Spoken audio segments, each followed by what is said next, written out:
Welcome back. It's the Jude 23 Community Podcast. It's clarity for those who are curious and or confused about all things Christianity.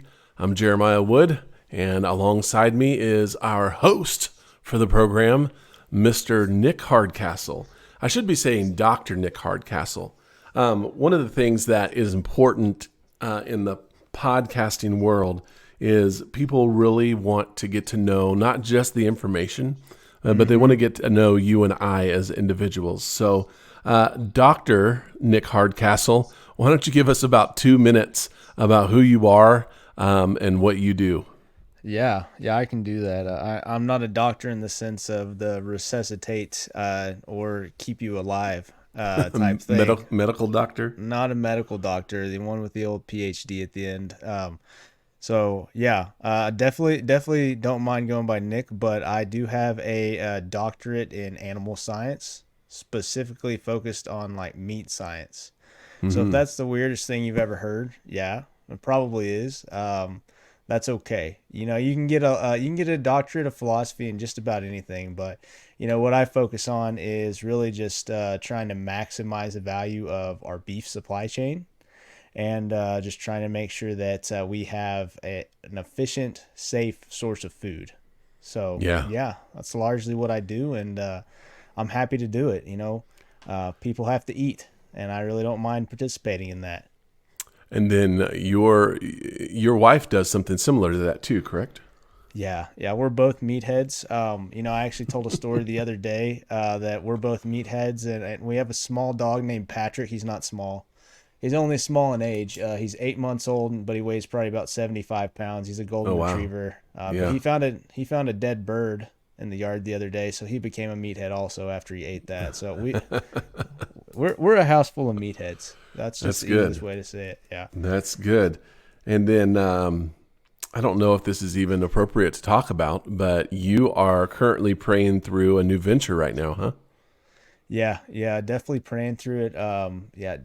Any prayers on that front would be good. Just kind of leaning in and trying to let the Lord give some direction. Feel like I've got a big Abraham moment being called out into an unknown land. So just really trying to lean in and figure out what the Lord has for me and my family. So yeah, just praying through it right now.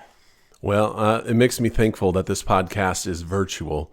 Because no matter what your Abraham moment is like, if the Lord tells you to go into a distant land, at least we'll still be connected via the interwebs, and then we can continue this podcast, huh?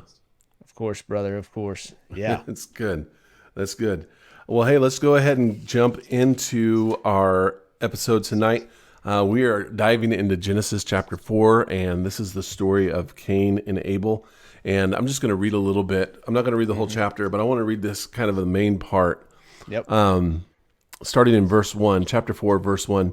It says, "Now Adam knew his wife Eve, and she conceived and bore Cain and said, I have acquired a man from the Lord. Then she bore again, this time his brother Abel. Now Abel was a keeper of the sheep, but Cain was a tiller of the ground. And in the process of time, it came to pass that Cain brought an offering of the fruit of the ground to the Lord. Abel also brought of the firstborn of his flock and of their fat."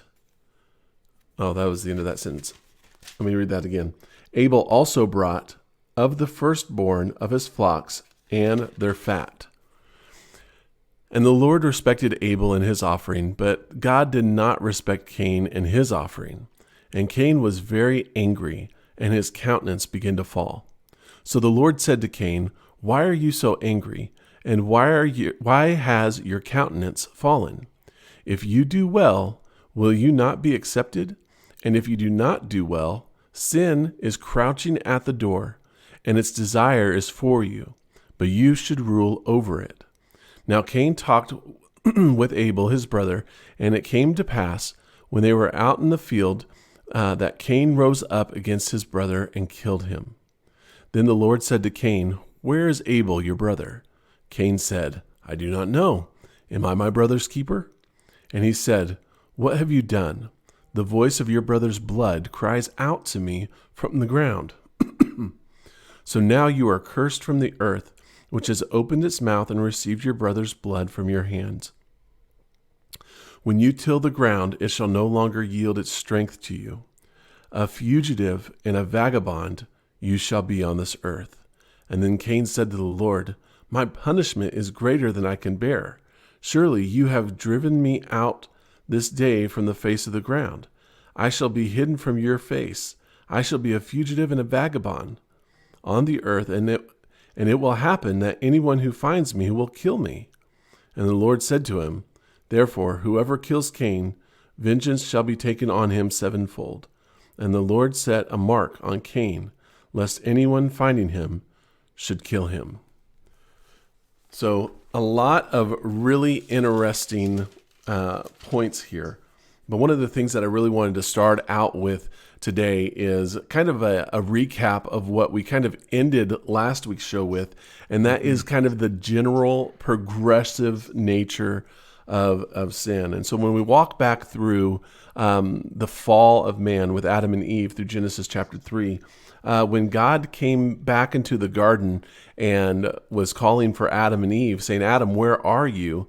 The first consequence of sin was the shame that Adam and Eve both felt. So if you remember back in Genesis chapter 2, when God created Adam and Eve, they were created and it said that they were naked and unashamed. And so when sin entered the picture, it kind of revealed to them their nakedness and at the same time created shame between the two of them. And they sewed themselves fig leaves together. And so sin had already started this progressive deteriorating process. And then when God showed up, it continued to progress because not only were they feeling shame, now they were blaming one another for the sin that was committed. And after this whole blame game began, there was now this broken relationship between Adam and Eve with God. There was this broken relationship with Adam and Eve between one another. And now there was also this broken relationship with Adam and Eve and all of creation. And it's starting to progress. And so now when we're in Genesis chapter 4, we see the progression continue. So let's start back at verse 1 and talk about this, because it said, Adam knew his wife Eve, and she conceived and bore Cain and said, I have acquired a man from the Lord. Now, why do you think Eve giving birth to a son was such a big deal for her? Oh yeah. This is the fun thing to talk about. Actually, this whole entire chapter, you can really get in some really fun stuff to talk about. And honestly, you start reading it, you kind of think that you've just reread in a general sense a little bit of Genesis 2 and Genesis 3 all kind of re-represented back here in this story. So, one thing that I've always taken away, that why is it important that she bore man, that she bore a son? And that's because, one of the things that happened in there whenever there was this fracture, whenever Eve became known as the fact that she was a mother, that she was a birther, she was actually giving that identity by a man, by her husband Adam, through a broken through a break in their relationship. I'm not going to say their relationship was broken, but whenever he changed her name from woman to Eve, he pretty much sat there and said that you are going to be known by your identity of what you can produce. So she produced man who chose to identify her by what she can do. She also was taken out of man, and the significance of the fact that she was taken out of man, and really the fracture in the relationship they had, there was kind of honestly a tear to the relationship that became an Adam and Eve. So she was able to actually produce a man via the help of the Lord. She was able to somewhat kind of continue in a sin process of usurping the fact that her husband is not the only one that has to identify with these things. Now she can also produce man in that way. So that's one way that this kind of story starts out to me. And what do you think, Jeremiah? What's it mean to you? Well, if you go back to like verse 14, then this is when God came and discovered that Adam and Eve had sinned and eaten the fruit that Yep. they were not supposed to eat. And he said to the serpent, so the Lord God said to the serpent, because you have done this, you are cursed more than all the cattle and more than every beast on the field. And on your belly you shall go, and you shall eat the dust all the days of your life. Verse 15, and I will put enmity between you and the woman, and between your seed and her seed. And he shall bruise your head, and you shall bruise his heel.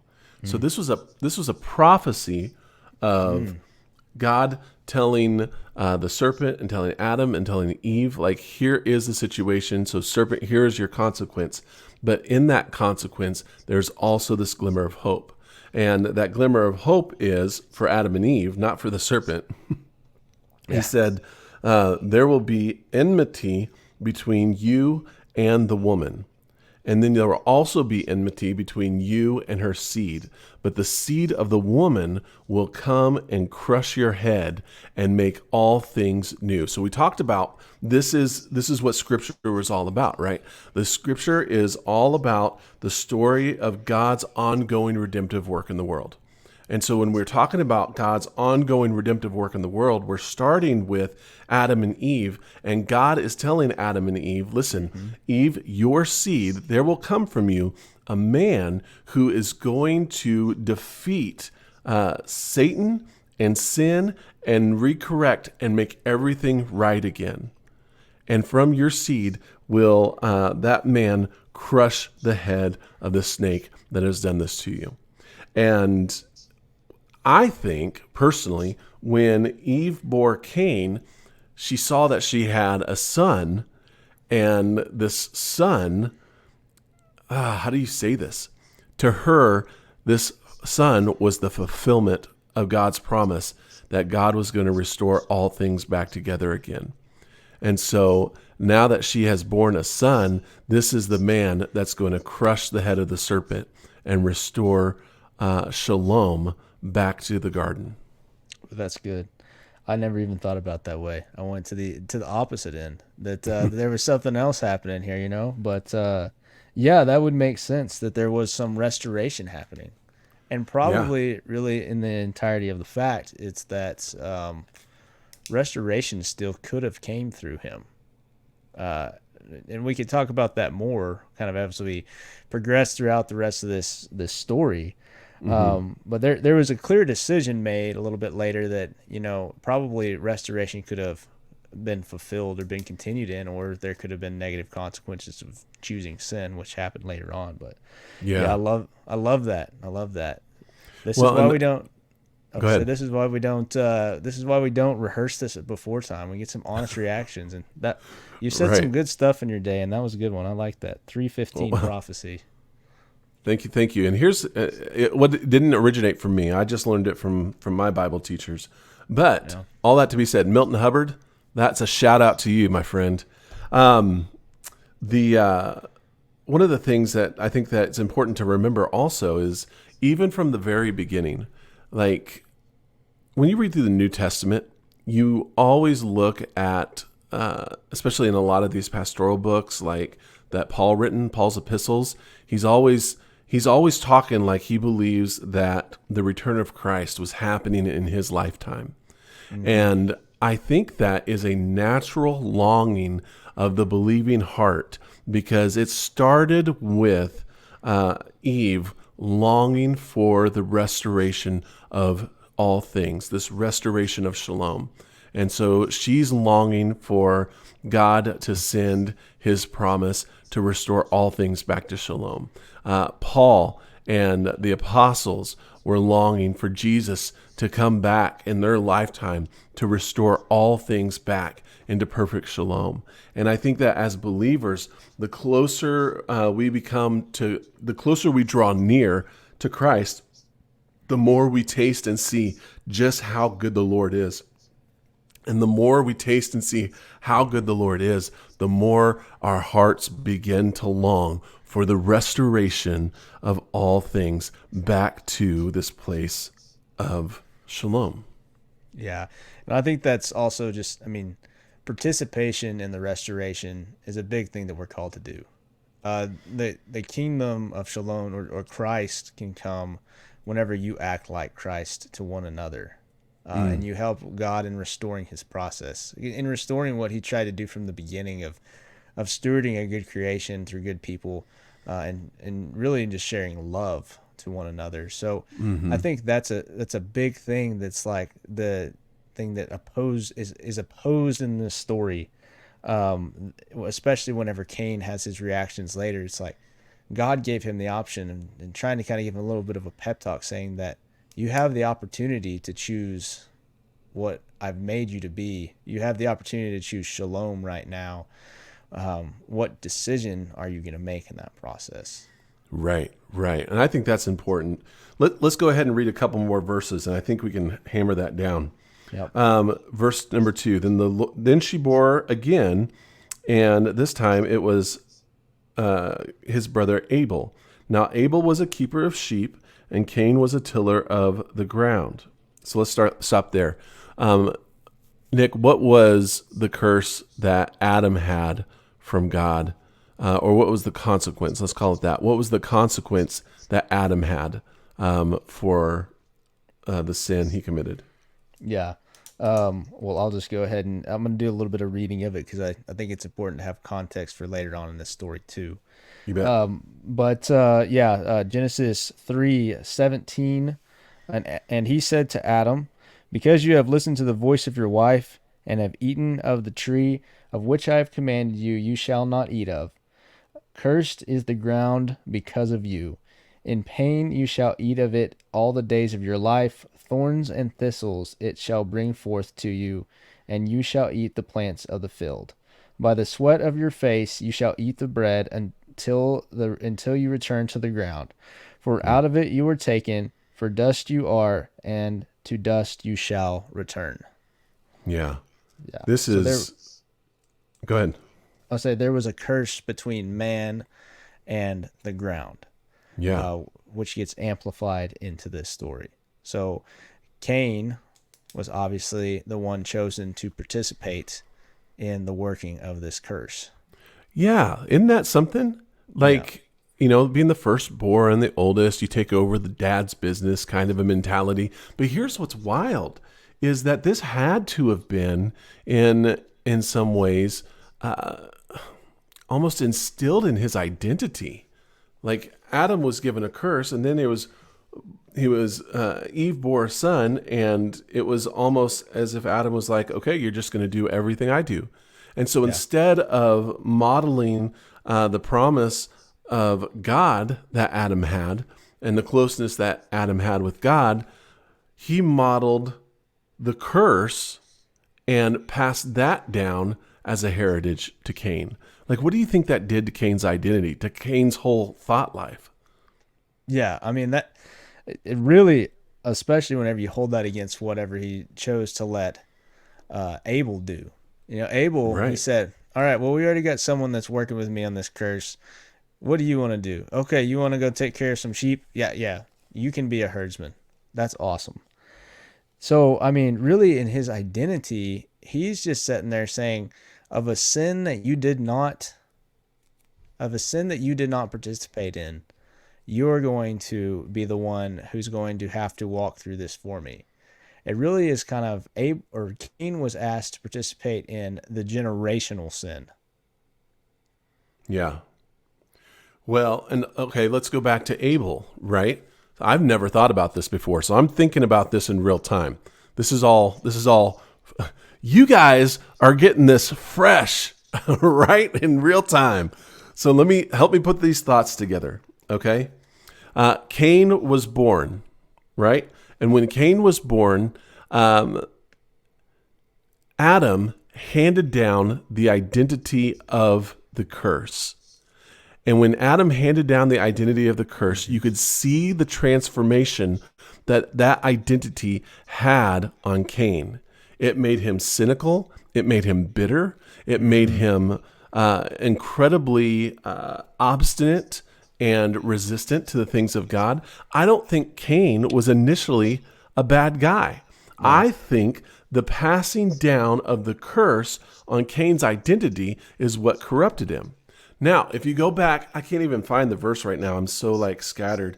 But in Genesis 1 or 2, when God created Adam, remember, he created everything in 6 days, separation, filling, and blessing, and he blessed it to be a blessing to the entire world. God told Adam that you are to care for every living being. You are to, or every living creature. You are to name all the living creatures. You are to rule the earth and subdue it. And you are to care for the animals of the earth and bring them order. I wonder, I've never heard this talked about before, but I wonder if Adam saw what happened when he passed the curse down to Cain, that he corrected his course, and when Abel was born, he passed the commandment down to Abel. Yeah, I mean, I love that, especially when you're thinking about, okay, back to chapter 4, verse 3 and 4. In the course of time, Cain brought to the Lord an offering of the fruit of the ground, and Abel also brought the firstborn of his flock and their fat portions. So if you're really thinking about it, in the correction of this, or really what each son was given, Cain had to bring really something that he had to labor in and had to toil and work hard for it to be able to come to life. One other part to think about this, and this is relatively important. I'm just going to go ahead and say that I'm in the camp of it hadn't rained at this point in time. So there was probably some work in we're talking about really hard work in getting this fruit of the ground or this food of the ground to be able to come to grow. Like, you're irrigating, you're out there busting, you're working hard. You're actually giving your life in to participate in this. And you bring forth what you think is a good offering to a good God. And then, Abel comes forth, and he isn't the one who has this lamb. God is the one who allowed for the conception in this lamb to come forth, but he delivered it to him. So really, if you're thinking about it, it's really two different offerings right here. It's the offering of a curse versus the offering of what man was asked to do by God previously, whenever he said that I will ask you to participate in this earth and subdue it, and to take care of the living creatures. You do that for me. It's just so crazy to think about. I have never even thought about it like this. Me neither. This is fun stuff. You guys don't know this, but before we hit record on the podcast, we were praying this evening, and we just asked the Lord to open the floodgates and Holy Spirit to just direct our thoughts and direction. And I'm going to tell you, it's pretty legit. Yeah. So here's what I think you're saying, Nick, is that the temptation that Adam and Eve faced is they were tempted to get for themselves what God had promised to provide, right? And so Cain, being, let's just say, carrying the identity of the curse, brought to God what he was able to get for himself. So Cain was able to get for himself the produce of the ground, and he brought it to God, saying, look, God, I'm just like you. Look what I produced. Look what I toiled for. Look what I created. So Cain brought to the Lord what he got for himself. Basically the same temptation that Adam and Eve fell into. Whereas Abel was brought to the Lord, or let me put it this way, Abel returned to the Lord a portion of that which he was entrusted with. He returned to the Lord a portion of that which he was made a steward over. So when you are made a steward over something, you are participating in the promise of God. And whenever you have an opportunity to participate in the promise of God, you have a responsibility to return back a portion of that to God, not because God needs it, but because we ourselves need it to remind ourselves, I didn't do this myself. This all came from God. I did not create this. This all came from God. I did not make this happen. I did not toil in a curse and made for myself what God was going to provide.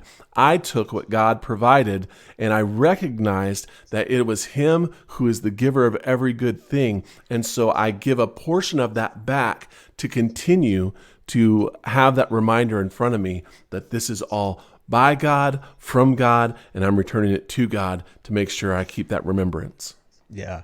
I mean, even if you back up what Cain's name meant in Hebrew, which is gotten, or it's similar to gotten, it just kind of solidifies that even more. But honestly, this is probably the first time where we've seen like two opposed views of the world come into place. So, like, if we really think about it, there was an opposition of man to God previously in the story, but now we have two separate views of what man is doing in the world in order for his relationship with God to occur. And it really, the response of those things, well, I guess we really only know Abel's original response was sit there and say, God, you've given me this, I will return this to you. Cain's response actually was the creation, or was the start of probably even more fracture in the world, and really just the fact that, like, the term that Marty Solomon's always like to use, empire, comes in, but that's just Right. like sin, the dominion of sin, the dominion of breaking and fracturing of the world, and wrongdoing came in, and it just seems Yeah. like this is just like the story that we've had a really good introduction so far. We've had Yeah. such a good introduction, and now it's like it seems that there's two things that are just being brought to light to show opposition is growing in this creation that is relatively new. Yeah. No, that's so good. That's so good.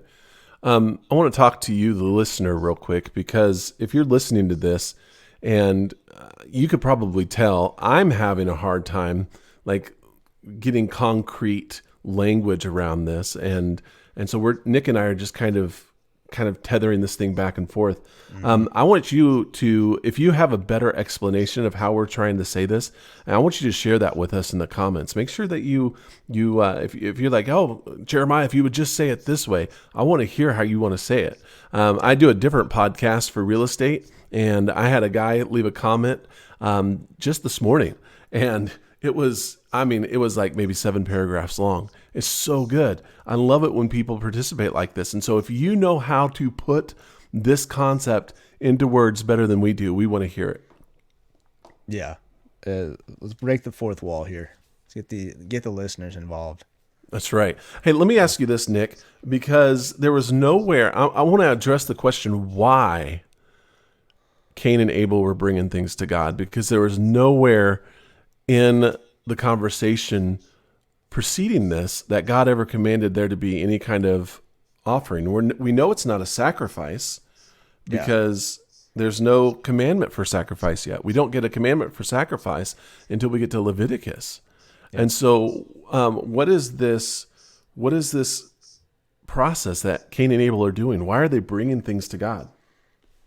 That's a good question. I'm just going to take a guess, and you can tell me.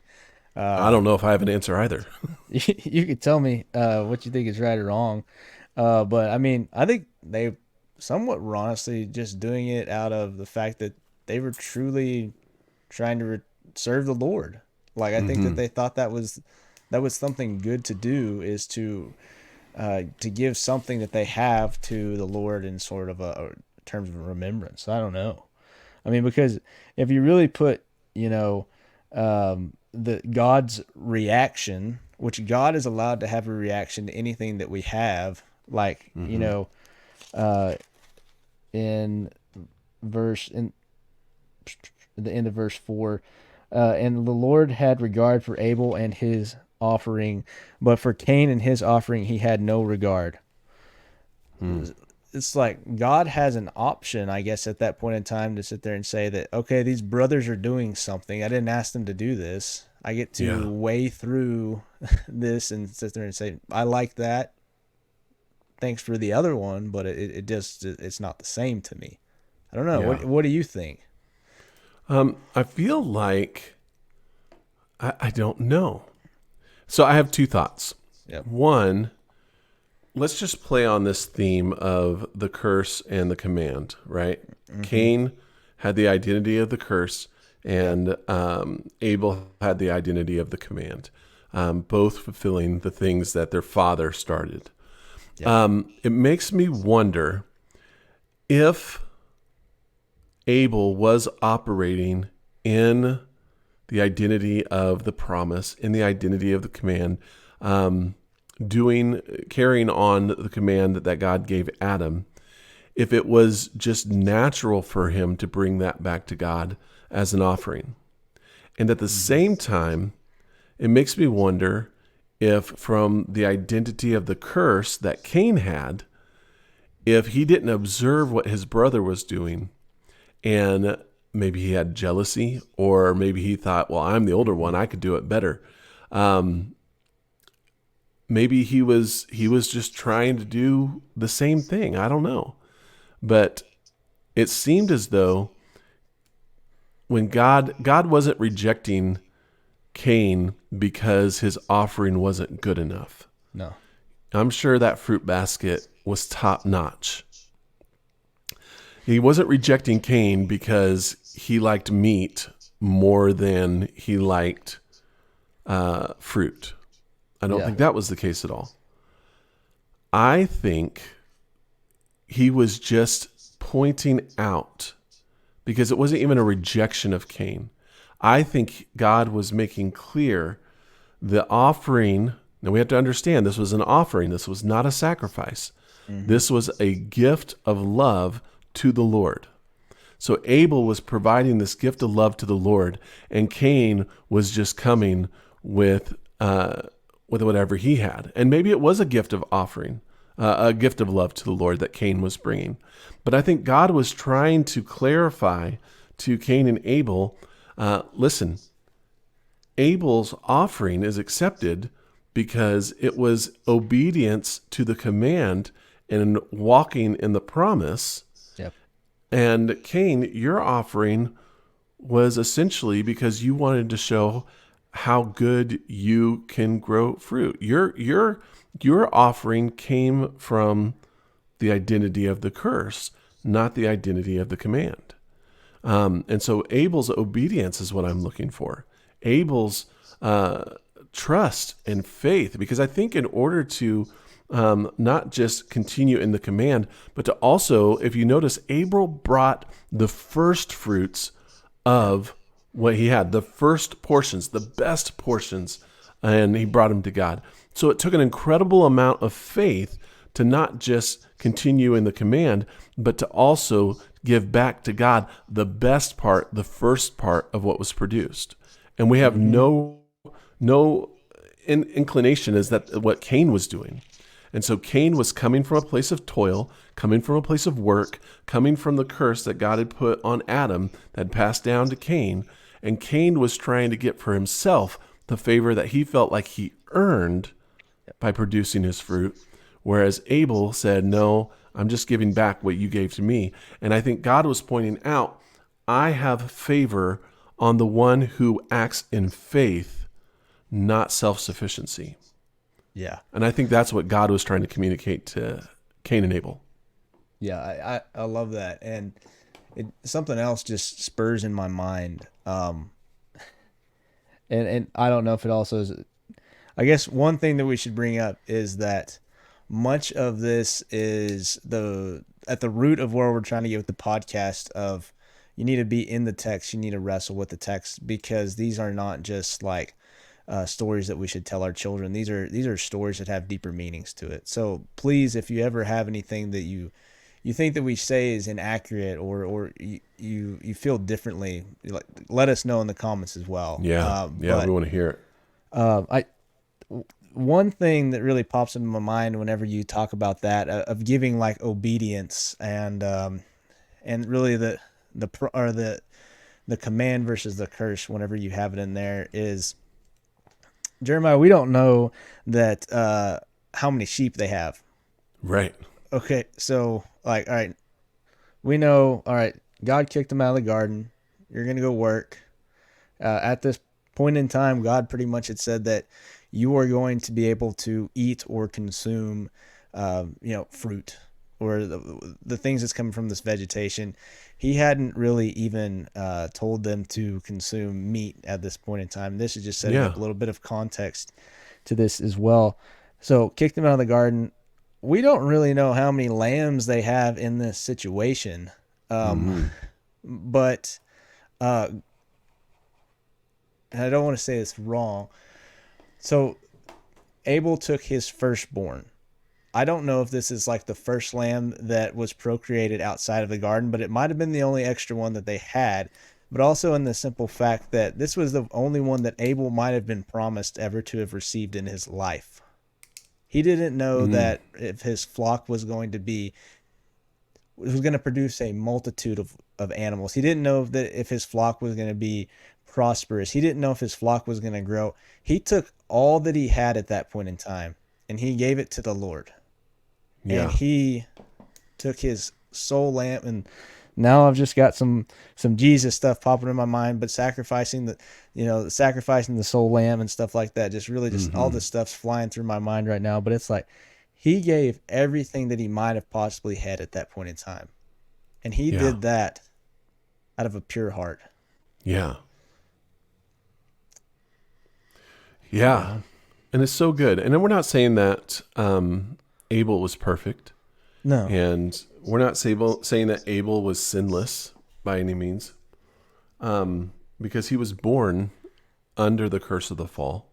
He was born into a system where relationship was broken with God, with one another, and with creation.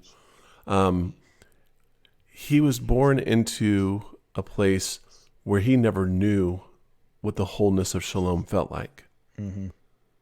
And yet, he still had faith in God. Mm-hmm. And I don't know, I was looking at this, I was reading a little bit further, because it says in verse 5, where it talks about, it says, Cain was very angry and his countenance fell, because God did not have respect for Cain's offering. So the Lord said to Cain, "Why are you angry? And why has your countenance fallen?" Verse 7, "If you do well, will you not be accepted? And if you do not do well, sin is crouching at your door, and its desire is for you, but you should rule over it." There's an interesting idea that floats around, because we're talking about this progression of sin. Mm-hmm. And as sin progresses, our temptation is to become more self-sufficient. Yeah. And the emphasis on that line is self. And so when I think about it in today's terms, one of the biggest temptations that we deal with today is a self-given identity, right? We want celebrity status. We want to come up with our own identity when it comes to our careers, right? We want to be a boss babe. We want to be a hustler. We want to be a top G. Those words mean absolutely nothing, but we want the status that are associated with those self-given identities. We want, and we come up with all these self-given identities and things that naturally should be shameful. We don't want to feel shame about them, and so we shame others for pointing it out, and we make those shameful things our own identities as well. And so we start to change the language, we start to change definitions, and we change all these different things to try to make our self-given identities the, what's the word I'm looking for? To make our self-given identities oh crud, my brain went dry, doggone it. That we try to make these self-given identities the standard for our lives, and what we think is going to fulfill us through self-sufficiency is actually depleting us of everything we really need. And I think this is what Cain was doing. Cain was trying to be self-sufficient with his stuff, and when God said, "No, Cain, we're not working on self-sufficiency," Abel's the one that did it right. We're working on faith. We're working on surrender. We're working on trusting the story. We're working on trusting the author of the story and giving ourselves completely over to the story to find ourselves in God's story rather than our own. And Cain looked at God and he got angry about it. And so the Lord said, Cain, why are you so angry? And why is your countenance fallen? He says, listen, if you do well, will you not be accepted? What did he say there? If you will just learn to trust the Creator and learn to trust the story and learn to surrender and find yourself in the story, like Cain, don't I love you just as much as I love your dad? Just as much as I love your mom? Just as much as I love your brother? Don't I love you that much? Aren't you the prize jewel and the crown of all my creation? Like, don't you know that I have the absolute best for you?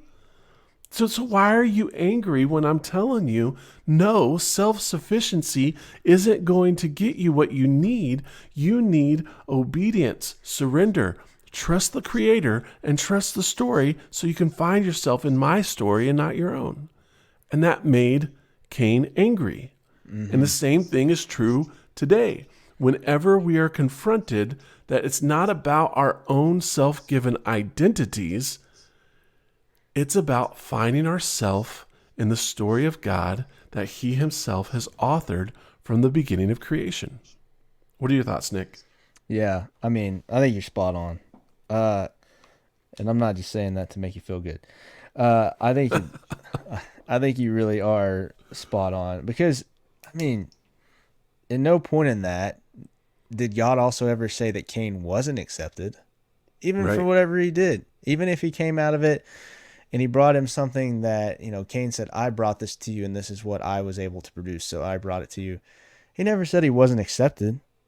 He just said, just do good and partner with me in the way that you were supposed to do.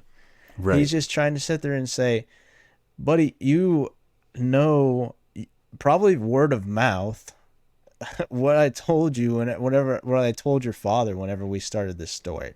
I mean, you got it straight from the source that where I started this out with. And it is my definition of you, my definition of this creation is good. And if you will at least just take that and run with it, you can do some amazing things. Yeah. And it's just don't give in to the opposite. That's just the stuff that's going to cloud your mind. That's the stuff that's going to try to manipulate you. And that's the stuff that's going to try to give you a false identity that is going to just consume you because it's just not for you. It's not what I made you to be. It's not what I Right. made you to do. And guess what, buddy? You have the ability to rule over it.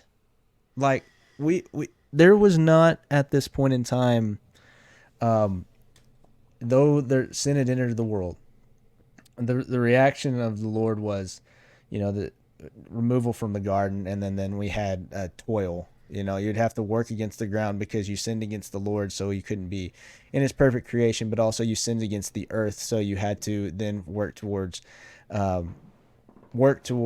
producing your own kind of food source. But in that, it produced guilt.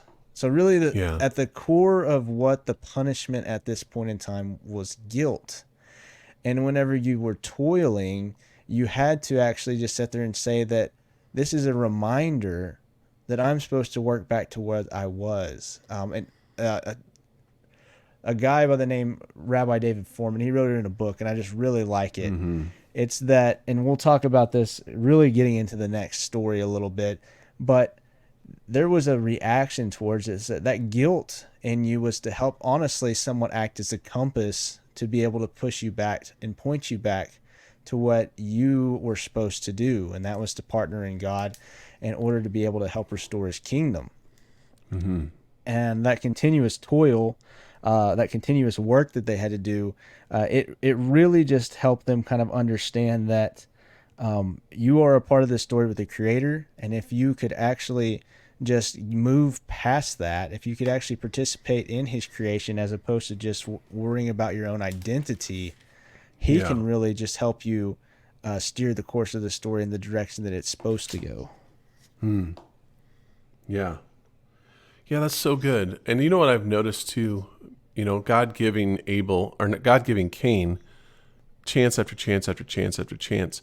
You Yeah. could even tell, I think, from the story how Abel seemed to be at perfect peace. Yeah. And not perfect as in shalom, that perfect of all things, but like his peace was pretty evident. It seemed like there was no we have no dialogue from him, but it seems that his life was pretty, let's just say, at rest. He was at rest with his life and at rest with his work and at rest with God. Cain, on the other hand, seemed incredibly agitated all the time. And I think that's what happens whenever we continue to live our lives in a place where we are functioning from an identity that is a curse over us, Mm-hmm. is that it constantly agitates our spirit. And I think the reason why it is agitated is because we are constantly trying to get back to that place of shalom, that place of restoration of all things. And the more the more we try to be self-sufficient, the more we try to operate within the identity of the curse, the more we find ourselves just kind of falling short. It's like the law of diminishing returns. Like maybe it felt good the first time, but then the second time it didn't have the same effect. And Mm-hmm. so we tried a little bit more, we tried a little bit harder, we did it for a little bit longer, trying to get the same results that we had, the same rush, the same feel good feeling, and it doesn't work. And so I think it's the same thing is true for us today, is that for those of us, and I do it, I don't think there's, you know, good and bad people like that. I think we're in and out of both the curse and the command all the time. I Nick and I go to the same house church, and I shared a story over the weekend.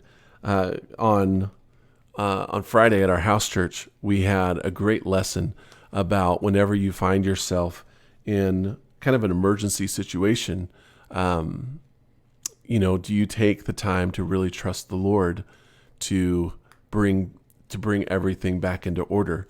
When things feel like they're going out of order, are you putting your trust back in the Lord to bring it back into order? And then on Saturday, like the next day, less than 12 hours later, I am in a situation. Again, I'm a real estate agent here in Wichita, Kansas. So send all your Wichita referrals to this guy. Um, I'm in a real estate transaction on Saturday, and it is starting to go south really fast. And the more south it goes, the more agitated I become, to the point where I am like in a panic because this deal that I've been working on for the last 6 months is like starting to fall apart, and it looks like it might fall apart completely. And I worked all day, like almost 12 hours, to prevent this deal from falling apart. And at the end of the day, I was so stinking exhausted, and I was so burnt out from just being agitated and anxious about the situation. And then at that point in time, I began to remember, oh, I, I did not trust God to put the chaos back into order. And so I shared it on our group chat. It is amazing when we find ourselves trusting God, trusting the story, and pursuing the promise, Mm-hmm. how at peace we can be in any situation. Just at perfect peace, guarding our heart and mind. It's just beautiful. But when we are constantly finding ourselves in the identity of the curse, our spirits are so completely agitated to the point where we are angry, agitated to the point where we are panicking, agitated to the point where we are just continuously losing ourselves into the chaos and becoming overly anxious about the situation. And I think this is the Cain and Abel mentality. I think Cain lived in a place of constant chaos, finding himself constantly agitated, whereas Mm-hmm. Abel found himself in a place of constant peace. What do you think, Nick? Yeah. I mean, I think that you kind of paint the picture of responses right there. Mm-hmm. And I just really kind of take it down to like verse 9 and said, and the Lord said to Cain, "Where is your brother Abel?" And he said, "I don't know. Am I my brother's keeper?" Well, and I just want to relate that back to one verse and try to kind of land the ship, I guess, at least I'm trying to talk about here. Chapter 2, verse verse 8 and uh verse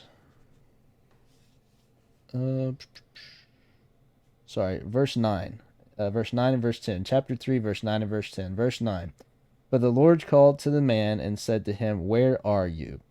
And in verse 10, and he said, "I heard the sound of you in the garden, and I was afraid because I was naked and I hid myself."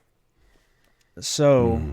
similarly to kind of like what you were talking about, pre having your mind focused on the partnership and the presence in the story, God was sitting there asking you a question, saying, "Jeremiah, Mm-hmm. where are you? Where is your Mm-hmm. brother?" And we saw two opposite responses. Okay, number one, let's just go ahead and sit there and say there was the response of peace. Whenever God was asking the question to Adam, "Where are you?" Uh, he wasn't like he didn't misplace him. He knew where he was at. He knew what he was doing. He was pretty much just saying, "You're not where you're supposed to be. You're supposed to be right here beside me. Did you eat the Yeah. fruit? Okay. Well, guess what? Your response isn't to be shame. Your response is to just be right here beside me." Whenever Mm-hmm. Cain is asked, "Where is your brother Abel?" It's also somewhat of a what did you do, but it's what why did you choose to do this? Like, why did you choose to do this in the story? And then when Abel says, "Am I my brother's keeper?" Yes, you are, because honestly, if you were acting like God told you to do, which the identity that Cain took, or the identity that Abel took on, if you're supposed to be the steward of all living creation, guess what? Your brother is a living creation underneath you, and you're supposed to be the one responsible for him. Yeah. So the response is, "Where are you?"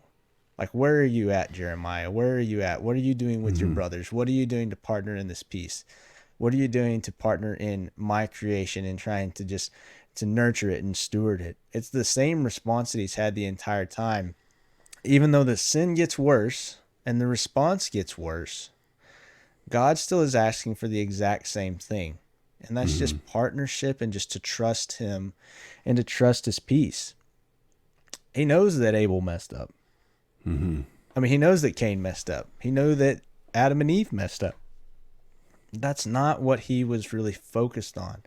It's what he was focused on is the fact that there was lack of partnership in the story that he is asking them to trust. Mm-hmm. Yeah, that's so good. And you know what's interesting about that is I think whenever we read stories like this, we just kind of automatically assume that this whole story is about God dealing out punishments, Yeah. God dealing out consequences. And I don't know if that's what God was doing. I think God was just informing them of what the consequences will be Yeah. and letting them know, like, hey, look, sin gets progressively worse. And at the more progressively worse sin gets, the more progressively worse the consequences become. Yeah. And I feel like God was warning Cain over and over again about the consequences that were coming for him. He said, look, sin's crouching at your door, but you got to rule over it. Why? Because Yeah. it's like a progressive cancer that just eats away at your soul. And it causes you to do things that you would not normally do. It causes you to become something that you would not normally be. Mm-hmm. And as that is taking place, it just makes me recognize and realize just how great the love of God is over us, how God really is always there, coaching us, training us, leading us, guiding us, helping us to understand, don't go this route because this route is only ever going to be destructive. I talk Mm-hmm. to guys all the time who, a lot of times guys will ask me, men specifically will ask me, hey, I just watch a lot of stuff online that I shouldn't watch. I don't want to say words that'll get us demonetized if we ever become monetized one day. Just joking. So a lot of guys will come to me and say, hey, I watch a lot of pornography online, and I feel like I shouldn't be watching all of this stuff. And I just tried to talk to him. I said, man, you gotta really get rid of this stuff, because this is one of those sins that people think is a victimless crime. But what it's doing to your heart is going to lead you into places that will be progressively worse than anything you thought it could ever be. And then the consequences will become progressively more than you ever wanted to even obtain. And I've had to walk with guys, I'm telling you, and more times than I even care to admit. I've had to walk with guys who did not turn away from their sin, who did not, what did he say to Cain? He said, you have to rule over it. Their sin was crouching at your door, but you have to rule over it. And I had to walk with guys who refused to rule over their sin. And instead, they allowed themselves to just be completely taken over by it. And they ended up committing crimes that they never even considered would ever be something they would ever do. And the consequences that they incurred from these crimes, from a victimless crime, turned into a victimed crime. I don't know if I said that right. And the consequences became a lifetime sentence because of it. Yeah. And if we don't stop to recognize and understand, God is not trying to punish us for anything. God is warning us over and over again about the realities of sin. God is warning us over and over again about the progressive nature of sin, the destructive nature of sin, and the progressively irreversible consequences that can come if we don't rule over it like we should. Yeah, but he's also reminding us that we can rule over it. Right. And he's doing so out of love for us. Yeah. He didn't sit there and say that if you keep doing this, it's going to get worse and you don't have a chance. He said, you can do it. You can do it. And maybe that's something, it's something we all need to hear, right? Right. Like, what's the Lord's response is that you can rule over this. Mm-hmm. It doesn't have to define you. Right. Yeah. That's so good. I think it's a great stopping point. We're about an hour. Yeah. I'm telling you, Nick, every podcast is my next favorite podcast. This has been my favorite one yet. Yeah, mine too. I mean, I'm going to have to go listen to the start of it, because we were spitting some stuff I've never heard before. I loved it. I know. And if we are completely wronged, please tell us, because we would like to know. Yeah. We would like to know. Well, awesome. Nick, thanks again for another great day. Hey, you, the listener, thank you so much for joining us again for another episode of the Jude 23 Community Podcast. It's clarity. At least it kind of was clarity today of all things.